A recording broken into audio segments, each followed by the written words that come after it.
Hello everyone, welcome to your learning channel office computer. आज की data structure की इस क्लास में चैप्टर 4 में जिन टॉपिक्स को हम लोग कवर करने वाले हैं वो हैं लिंक लिस्ट और उसके टाइप्स, उसके बाद arrays and presentation, then after comparison between arrays versus link list. तो चलिए स्टार्ट करते हैं हम लोग लिंक लिस्ट से। तो बेसिकली अगर आप इसके नाम को ध्यान से देखेंगे लिंक लिस्ट, तो इससे आपको समझ में आएगा कि ये कोई लिस्ट होती है। और इसमें लिंक कीवर्ड को इसलिए यूज़ किया गया है क्योंकि सभी एलिमेंट जो लिस्ट के अंदर हैं वो आपस में कनेक्टेड हैं। A linear data structure which is a collection of values. तो ये कहा जा सकता है कि लिंक लिस्ट एक लीनियर स्ट्रक्चर है जिसमें वैल्यूज़ होती हैं। वैल्यूज़ नंबर के रूप में भी हो सकती हैं और एलिमेंट या प्रोडक्ट के रूप में भी हो सकती हैं। Called node pointing to next room using a pointer. सभी एलिमेंट आपस में एक दूसरे से कनेक्टेड होते हैं और एक एलिमेंट को एक समय के लिए आप नोड कहेंगे और इसका एक कनेक्शन होगा जो ये बताएगा कि आपको नेक्स्ट एलिमेंट कहाँ मिलेगा, यानी उसका एड्रेस कहाँ है। तो ऐसा करते हुए एक पूरी की पूरी चेन बन जाती है और इसे लिंक लिस्ट कहा जाता है। A dynamic structure used to create tree and graph। Basically link list का यूज़ ट्री और ग्राफ के डेवलपमेंट के लिए किया जाता है और भी इसके कई सारे यूजेस हैं। A node is made up of its on value and address. तो जैसा अभी हमने बात की कि लिंक लिस्ट के एलिमेंट को नोड कहा जाता है, तो नोड के दो फीचर होते हैं, एक होता है वैल्यू और दूसरा होता है एड्रेस। वैल्यू का मतलब हुआ कि इसमें कौन सी इंफॉर्मेशन स्टोर्ड है और एड्रेस का मतलब हुआ कि आपको आगे कहाँ जाना है, यानी सेकंड एलिमेंट आपको कहाँ मिलेगा। इसी तरह से सेकंड के बाद आगे थर्ड एलिमेंट कहाँ मिलेगा। तो एक एक करके सभी नोड आपको एड्रेस शेयर करती हैं। So there is a chain. अब नीचे एक एग्जांपल से आप समझ सकते हैं कि एक नोड को दिखाया गया है जिसमें डेटा और नेक्स्ट रखा गया है। तो डेटा तो कुछ भी हो सकता है, यानी एलिमेंट हो सकते हैं, प्रोडक्ट हो सकते हैं, कोई दूसरी डिटेल हो सकती है। नेक्स्ट का मतलब होगा कि ये आपको बताएगा कि आप इस एड्रेस पे चले जाओ, वहाँ पे आपको दूसरा एलिमेंट मिलेगा। इसी तरह से नेक्स्ट नोड पे आएंगे, वहाँ पे भी आपको डेटा और नेक्स्ट मिलेगा। इसी तरह से आगे चलते चले जाएंगे। अब आते हैं एडवांटेजेस और लिमिट्स पे। बेसिकली जो लिंक लिस्ट होती हैं वो डायनेमिक होती हैं। डायनेमिक का मतलब हुआ कि जब आप एक नया एलिमेंट ऐड करेंगे ये उसी वक्त कंप्यूटर से मेमोरी को ऑक्यूपाई करती हैं, यानी कि पहले से कोई भी स्पेस रिजर्व नहीं रखती हैं। ऑन डिमांड एलिमेंट ऐड होता है, उसके साथ साथ ये मेमोरी को ऑक्यूपाई करती जाती हैं। तो अभी कह सकते हैं इट मैनेज मेमोरी। तो मेमोरी मैनेजमेंट इसका बहुत अच्छा है। और जो इसकी अप्रोच है कि जैसे एलिमेंट आप ऐड करेंगे तभी मेमोरी को लेती है और जब आप एलिमेंट को डिलीट करेंगे तो फ्री भी कर देती है। तो इसे आप कह सकते हैं कि रिड्यूस एक्सेस टाइम। और दूसरा, stack and queue or list can be easily executed. अगर आप लिंक लिस्ट को यूज़ करते हैं तो इसकी हेल्प से आप स्टैक, क्यू और बहुत सारी एप्लीकेशन है वो आप इससे डेवलप कर सकते हैं। तो किसी भी लिंक लिस्ट के लिए जो बेसिक ऑपरेशन होंगे that is printing, inserting, deleting, searching, बहुत सारे ऑपरेशंस हैं। तो इन ऑपरेशंस को आप यूज़ कर सकते हैं। Size of link list is not fixed. इसका मतलब ये है कि जब आप एक लिंक लिस्ट के साथ में काम करते हैं तो लिंक लिस्ट चलती चली जाती है, वो बनती चली जाती है। यानी जैसे जैसे आप एलिमेंट डालेंगे वो आगे से आगे एलिमेंट को ऐड कर सकती है। They can expand and shrink, यानी वो जितना चाहे उतना फैल सकती है। और जब आप एलिमेंट डिलीट करना चाहें तो वो मेमोरी को साथ साथ रिलीज भी करती है और छोटी होती चली जाती है। ये सारी प्रक्रिया रन टाइम में होती है। रन टाइम का मतलब है जब आपकी एप्लीकेशन एग्जीक्यूट हो रही है तो ड्यूरिंग एग्जीक्यूशन ये सारे काम होते हैं। अब आते हैं लिमिट्स पर। Element can not be access randomly. इसका मतलब ये है कि अगर आपको लिंक लिस्ट में सीधे थर्ड एलिमेंट पे या फिफ्थ एलिमेंट पे या किसी भी एलिमेंट पे डायरेक्ट जाना हो तो that is not possible. Go through each element, आपको एक एक करके जाना पड़ेगा। इसी तरह से सम ऑपरेशंस आर क्रिटिकल। तो जैसा आपने देखा कि लिंक लिस्ट में बहुत सारे ऑपरेशंस को परफॉर्म किया जाता है, तो अगर लिंक लिस्ट को आपको सॉर्ट करना हो या उसको रिवर्स करना हो तो ये बहुत मुश्किल या क्रिटिकल टास्क के अंदर आता है। Memory is wasted as pointer requires extra storage. इसका मतलब ये है कि जब हम लिंक लिस्ट में काम करते हैं तो आपको एक मेमोरी का हिस्सा मतलब ऑक्यूपाई करना पड़ता है जो ये बताता है कि नेक्स्ट कनेक्शन कहाँ है। तो ये इसके लिमिट्स हैं। अब बात करें लिंक लिस्ट के टाइप्स की, तो नॉर्मली 3 तरह की लिंक लिस्ट होती हैं: singly link list, doubly link list और सर्कुलर लिंक लिस्ट। हमने लिंक लिस्ट के बारे में पढ़ा, अब हम बात करेंगे सिंगल लिंक लिस्ट के लिए। तो सिंगल लिंक लिस्ट भी एक डायनेमिक लिस्ट है, can store any number of values. इसमें आप कितने भी नंबर को स्टोर कर सकते हैं। First node is called the head, यानी जब आप लिंक लिस्ट को स्टार्ट करेंगे तो उसका जो पहला एलिमेंट होगा उसे आप हेड कहेंगे। It points to first element. Head का मतलब होता है कि आपका पहला एलिमेंट आपको एक्सेसिबल है, और फर्स्ट एलिमेंट की हेल्प से ही आपको सेकंड एलिमेंट मिलेगा, उसकी हेल्प से आपको थर्ड एलिमेंट मिलेगा। तो आप ये कह सकते हैं कि सभी एलिमेंट को एक्सेस करने के लिए आपके पास हेड होना आवश्यक है। इसी तरह से सिंगल लिंक लिस्ट के लास्ट नोड को टेल कहा जाता है, और यहाँ पे नल वैल्यू आपको दिखाई जाएगी।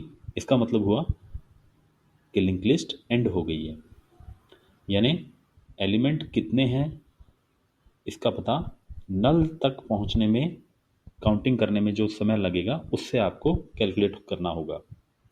Each element in A link list is called a node. ये हम लिंक लिस्ट के परिचय में पढ़ चुके हैं।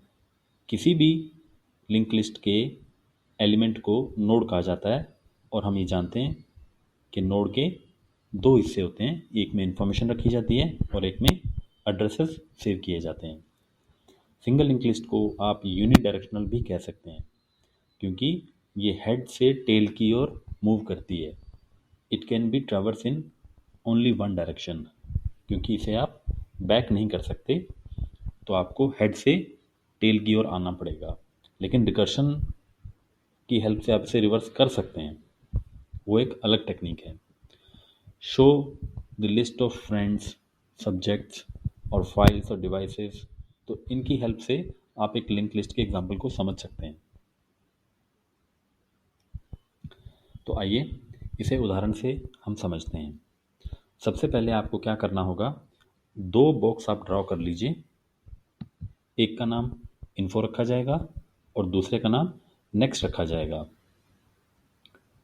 ये बॉक्स किसी भी साइज के आप बना सकते हैं, और इनके आगे आपको एक नंबर लिखना है।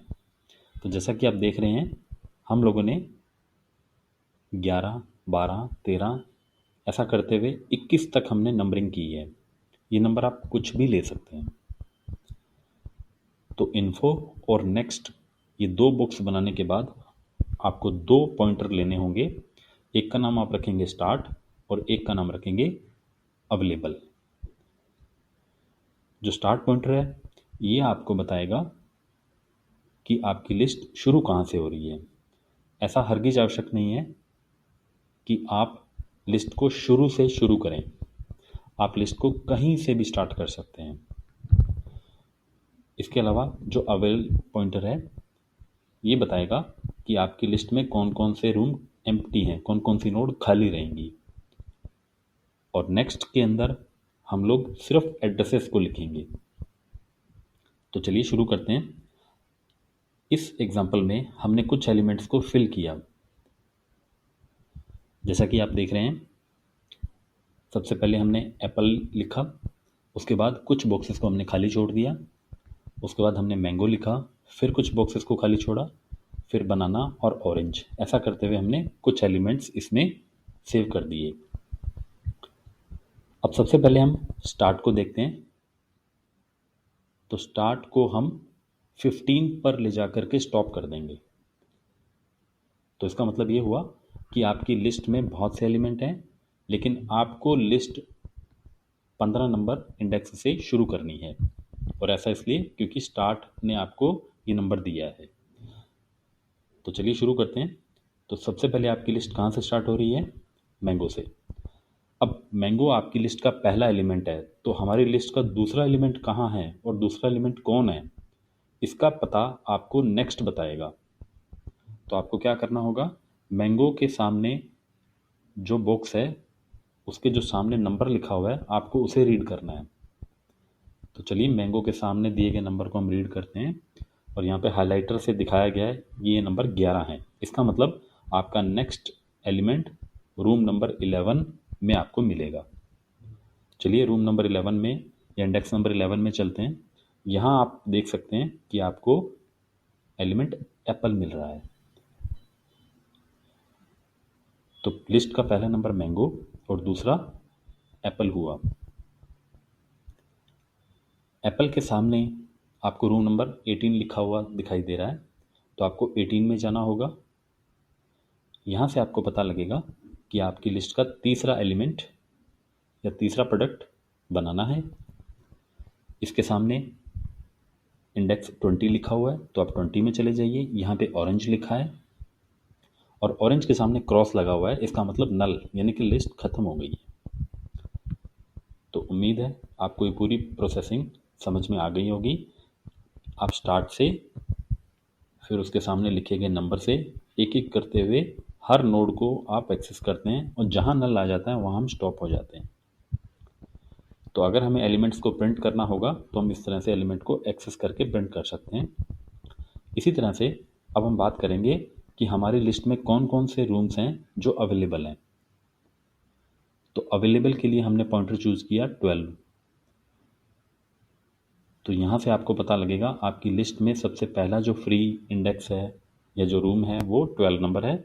उसके बाद कौन सा फ्री है, तो वो उसके सामने नंबर लिखा है 13, उसके सामने 14 और 14 के सामने 16। देखिए 15 नहीं लिखा है क्योंकि उसमें एलिमेंट स्टोर्ड है। तो 16 नंबर में आप जाएंगे, वहाँ से 17, फिर उसके बाद 17 या 17 पे हम पहुँच रहे हैं तो 19, देन आफ्टर 21 और 21 के सामने आप देखेंगे तो आपको क्रॉस लगा मिलेगा। इसका मतलब ये हुआ कि लिस्ट अब एंड हो गई है अवेलेबल पॉइंटर के लिए। तो यानी अगर हमें सिंगल लिंक लिस्ट के प्रोडक्ट्स लिखने हो तो हम लिख सकते हैं, और कौन कौन से रूम अवेलेबल हैं उनकी लिस्ट बनानी हो तो वो भी बना सकते हैं। तो देखिए इस एग्जांपल में आपको लिस्ट को इस तरह से प्रिंट करके दिखाया गया है, मैंगो, देन एप्पल, देन बनाना, देन ऑरेंज, देन आफ्टर नल। तो इसका मतलब आपकी लिस्ट के ये एलिमेंट प्रिंट हुए हैं। और इसी तरह से अवेलेबल की जो चैन हमने बनाई है वो भी आप लिख सकते हैं।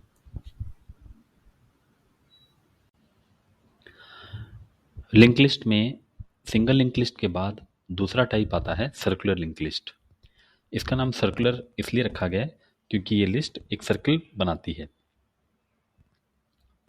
तो हम ये कह सकते हैं where last node is connected to the first node, यानी एक ऐसी लिस्ट जहाँ पे लास्ट नोड वापस फर्स्ट नोड को कैच कर लेती है, तो उसे सर्कुलर लिंक लिस्ट कहा जाता है।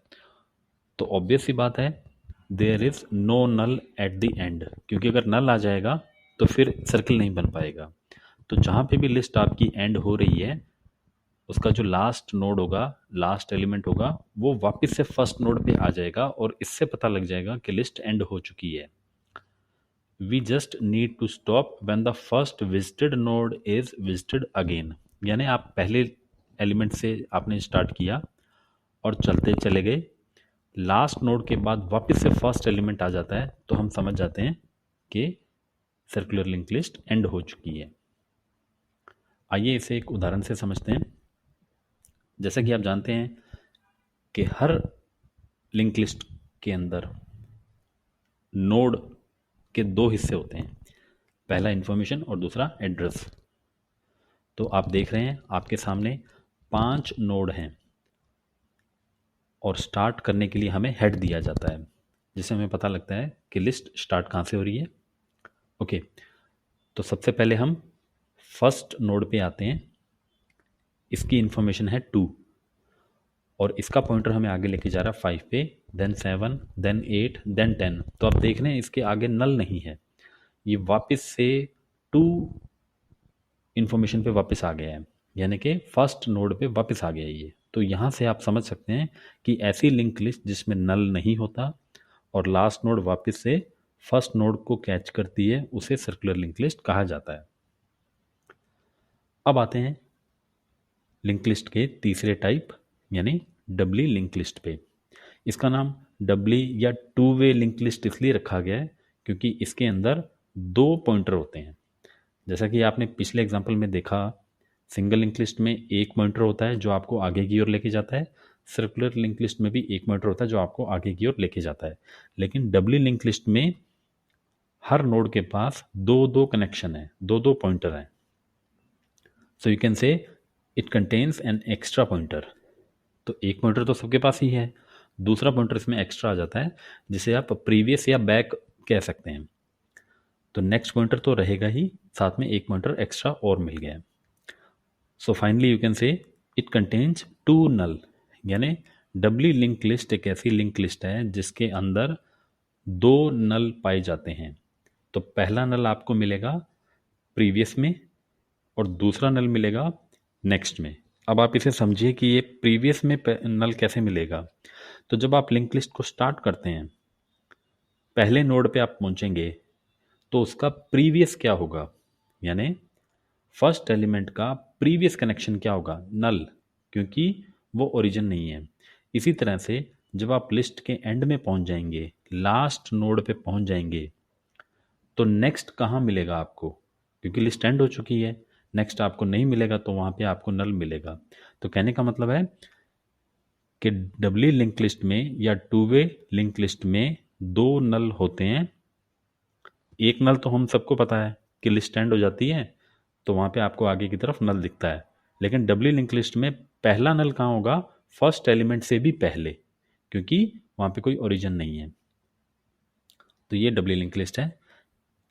डबली लिंक लिस्ट के साथ में काम करने के लिए, जैसे कि आप एलिमेंट को ऐड कर रहे हैं, डिलीट कर रहे हैं, प्रिंट कर रहे हैं और दूसरे ऑपरेशन करना चाह रहे हैं, तो इसमें आपको ज़्यादा लिंक्स के साथ में काम करना पड़ता है। You can say it contains more link to update, क्योंकि इंसर्शन करते समय आपको दो दो लिंक के ऊपर काम करना पड़ेगा, डिलीट करते समय भी आपको दो दो लिंक के ऊपर काम करना पड़ेगा। जैसे कि नीचे वाले डायग्राम से हम समझते हैं, आपके पास में एलिमेंट हैं ए बी सी और डी, ठीक है। तो मान लीजिए आपने बी एलिमेंट को डिलीट करना है, तो क्या होगा, ए सीधा सी पे आ जाएगा, यानी ए का नेक्स्ट कहाँ जाएगा, अभी तो बी पे जा रहा है, फिर कहाँ जाएगा, ए का नेक्स्ट सीधे सी पे आ जाएगा। सी का प्रीवियस अभी तो बी पे जा रहा है, तो बी को डिलीट करने के बाद कहाँ जाएगा, सी का प्रीवियस सीधा ए पे चला जाएगा, यानी आपको दो दो कनेक्शन सेट करने पड़ रहे हैं। इसी तरह से डबली लिंक लिस्ट के बारे में आप ये कह सकते हैं कि इसमें रिवर्स करना बहुत ईजी है। जैसे कि आप स्टार्ट से या हेड से चले और एंड तक आ गए, अब आपको पीछे ले जाने लायक पॉइंटर है, उसका नाम है प्रीवियस। तो वहाँ से अगर आप पीछे की ओर चलना शुरू करेंगे तो आपकी लिस्ट रिवर्स हो सकती है, लेकिन ऐसा सिंगल लिंक लिस्ट में संभव नहीं है, सर्कुलर में ऐसा संभव नहीं है, क्योंकि वहाँ पे एक ही पॉइंटर होता है और वो आगे ही जाता है, आगे जाने के बाद आप पीछे नहीं आ सकते। तो डबली लिंक लिस्ट में ये इसका बेनिफिट रहेगा। नेक्स्ट आते हैं हम एरे पे। अभी आपने जो टॉपिक पढ़ा वो था लिंक लिस्ट। लिंक लिस्ट एक डायनेमिक स्ट्रक्चर है और एरे एक स्टैटिक स्ट्रक्चर है। एरे में भी एलिमेंट को स्टोर किया जाता है, लेकिन एरे में आप जब एलिमेंट को स्टोर करना स्टार्ट करते हैं तो आपको साइज पहले से ही बताना पड़ता है। उदाहरण के लिए 5 एलिमेंट या 10 एलिमेंट, तो वो उतने ही एलिमेंट को स्टोर कर सकता है। चलिए शुरू करते हैं एरे को। A data structure for storing multiple item, तो इसमें भी आप एलिमेंट को, आइटम्स को स्टोर कर सकते हैं। हैविंग सिमिलर डाटा टाइप, तो जिस भी तरह के एलिमेंट को आप स्टोर करना चाहते हैं आप कर सकते हैं। जैसे सिर्फ नंबर ही स्टोर करने हैं तो नंबर्स ही रहेंगे, या एलिमेंट्स के रूप में आप कोई प्रोडक्ट या स्टूडेंट्स के नेम स्टोर करना चाह रहे हैं तो फिर वो सारे नेम्स ही रहेंगे। Allotted adjacent memory locations, array की खास बात यह है कि आपको लगातार एक साथ ब्लॉक मिलेगा, यानी सभी एलिमेंट एक साथ मिलेंगे। एरे की इंडेक्सिंग 0 से स्टार्ट होती है। नॉर्मली प्रोग्रामिंग जितनी भी आएंगी, सी प्लस जावा, उन सब में एरे 0 इंडेक्स से स्टार्ट होता है, लेकिन डेटा स्ट्रक्चर के अंदर आप इसे 1 से रख सकते हैं। तो एरे का कुल साइज कितना होगा, n-1, क्योंकि जो एरे आपको 5 दिया गया है तो उसकी इंडेक्सिंग अगर आप 0 से लेते हैं तो अंडरस्टूड है, अगर आपने काउंटिंग 0 से ली है तो लास्ट एलिमेंट आपको कहाँ मिलेगा, n-1 पे एंड हो जाएगा। टोटल नंबर ऑफ एलिमेंट अगर आप एरे में काउंट कर लेते हैं तो वो उसकी लेंथ कहलाती है। एरे में हर वैल्यू की एक पोजीशन होती है जिसे आप इंडेक्स या सबस्क्रिप्ट कहते हैं। फॉर बेटर अंडरस्टैंडिंग हम कई बार उसको रूम भी बोल देते हैं, किस रूम में कौन सी वैल्यू स्टोर्ड है। Best for storing multiple value in a single variable. अगर आपको कुछ वैल्यूज को स्टोर कराना है तो एरे सबसे अच्छा उदाहरण है। इसमें सॉर्टिंग सर्चिंग बहुत ईजी है, तो ये टॉपिक हम पहले भी पढ़ चुके हैं। अगर बात की जाए एरे के टाइप्स की तो एरे नॉर्मली दो तरह के होते हैं, सिंगल डायमेंशनल और टू डायमेंशनल। हालांकि मल्टी डायमेंशनल भी होते हैं बट वो स्कोप के बाहर हैं। तो लिंक लिस्ट में आपने देखा कि वो 3 टाइप के होते हैं, सिंगल, सर्कुलर और डबली। इसी तरह से एरे के टाइप्स 2 हैं, सिंगल डायमेंशनल और टू डायमेंशनल। आइए इन्हें उदाहरण से समझते हैं। देखिए, पहले डायग्राम में आप देख रहे हैं कि एलिमेंट्स खाली बॉक्स बनाए गए हैं, उनके नीचे इंडेक्सेस लिखी गई है 0 1 2 3 4 इस तरह से। तो आपको दोबारा बताया जा रहा है कि अगर आप डेटा स्ट्रक्चर में काम कर रहे हैं तो आप चाहें तो इसे 1 से भी शुरू कर सकते हैं, लेकिन प्रोग्रामिंग लैंग्वेजेस में आपको 0 से ही स्टार्ट करना पड़ेगा। तो ये 1 डायमेंशनल का एग्जांपल हुआ। अब इनके अंदर आप कोई भी वैल्यू फिल कर दीजिए। फॉर एग्जांपल नीचे वाले डायग्राम में हमने देखा 5 10 25 30 50। तो अगर आपसे पूछा जाता है कि एरे में पहला एलिमेंट कौन है तो आप बताएंगे 0 नंबर इंडेक्स पे रखा हुआ है। इसी तरह से लास्ट एलिमेंट कहाँ है तो आप बताएंगे 4th इंडेक्स पे रखा हुआ है। तो ये था 1 डायमेंशनल, जिसमें सभी एलिमेंट को एक लाइन से रखा जाता है, एक रो में रखा जाता है। तो ये 1 डायमेंशनल से पता लगता है। इसी तरह से 2 डायमेंशनल एरे की बात करें तो 2 डायमेंशनल का मतलब हुआ इसमें रो भी होंगी और कॉलम भी होंगे, जैसा कि आपको डायग्राम में दिखाया गया है। अगेन कॉलम को देखते हैं पहले, 0 1 और 2 यानी कुल 3 कॉलम रखे गए हैं। इसी तरह से रो को देखें तो 0 1 2 यानी आपके एरे का साइज हुआ 3x3, और 3 × 3 अगर आप करेंगे तो टोटल 9 एलिमेंट आप स्टोर कर सकते हैं। तो पहली रो में आपके पास में 3 एलिमेंट हैं, दूसरी रो में फिर से 3 एलिमेंट हैं और तीसरी रो में फिर से 3 एलिमेंट हैं। तो ऐसा करते हुए आप 2 डायमेंशनल एरे को समझ सकते हैं। आइए अब कंपेयर करते हैं एरेज और लिंक लिस्ट को। तो अगर आपने दोनों टॉपिक्स को ध्यान से देखा है तो आपको लिस्ट बनाने की ज़रूरत नहीं पड़ेगी। एरेज की अगर बात करें तो पहला जो डिफरेंस है that is element can be accessed randomly using index. क्योंकि आपके पास में लोकेशन होती है तो आप वो लोकेशन से डायरेक्ट एलिमेंट पे पहुंच सकते हैं। ऐसा हरगिज आवश्यक नहीं है कि आपको पहले एलिमेंट पे जाना पड़ेगा फिर दूसरे पे, तब कहीं जाकर के आपको पर्टिकुलर एलिमेंट मिलता है। लेकिन लिंक लिस्ट में आपने देखा कि random access is not possible. आप सीधे किसी भी एलिमेंट पे नहीं जा सकते, आपको सीक्वेंस में ही एक्सेस करना पड़ेगा। इसी तरह से दूसरे डिफरेंस पे आते हैं। Elements are store in continuous locations in memory. लगातार आपको लाइन से सभी रूम मिलते हैं, सभी इंडेक्सेस मिलती हैं, एक साथ मेमोरी का ब्लॉक आपको प्रोवाइड करा दिया जाता है। लेकिन लिंक लिस्ट में क्या होता है, new element can be stored anywhere. अब कंप्यूटर के पास बहुत मेमोरी होती है, बहुत सारे लोकेशंस होती हैं, उनमें से कोई सी भी एक लोकेशन आपको उठा के दे देगा, लेकिन उसका एड्रेस भी आपको मिलता है, so that is not an issue. And a address is created for the new element then linked. यानी जब आप लिंक लिस्ट में एक नया एलिमेंट स्टोर करते हैं तो पूरे एरिया में से एक रूम आपको मिलेगा, एक इंडेक्स आपको मिलेगी और फिर उसका एड्रेस भी आपको दे दिया जाएगा। Insertion and deletions are costlier.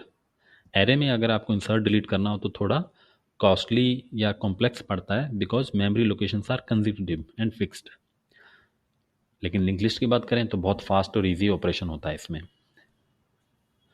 Size of array specified at the time of declaration. ये बहुत इंपॉर्टेंट है कि एरे का साइज आपको पहले ही बताना पड़ता है। अगर आपने पूरा साइज ऑक्यूपाई नहीं किया तो वो वेस्ट हो जाता है, लेकिन लिंक लिस्ट में ऐसा नहीं है। Size of list grow and shrink with insert and delete. यानी इसका मतलब ये है कि जब आप एलिमेंट ऐड करेंगे तभी मेमोरी ऑक्यूपाई करता है और लिस्ट ग्रो होनी स्टार्ट हो जाती है, और एलिमेंट को अगर आप डिलीट करेंगे तो फिर वो श्रिंक होना स्टार्ट हो जाती है, तो वो मेमोरी को साथ साथ फ्री करता रहता है। एक और नया डिफरेंस देखते हैं, memory is allocated during compile time. इसका मतलब ये हुआ कि जब आप एरे बनाते हैं तो उसको जो मेमोरी होती है वो कंपाइल टाइम पे मिलती है, जबकि लिंक लिस्ट में आपको रन टाइम पे मेमोरी अवेलेबल करवाई जाती है।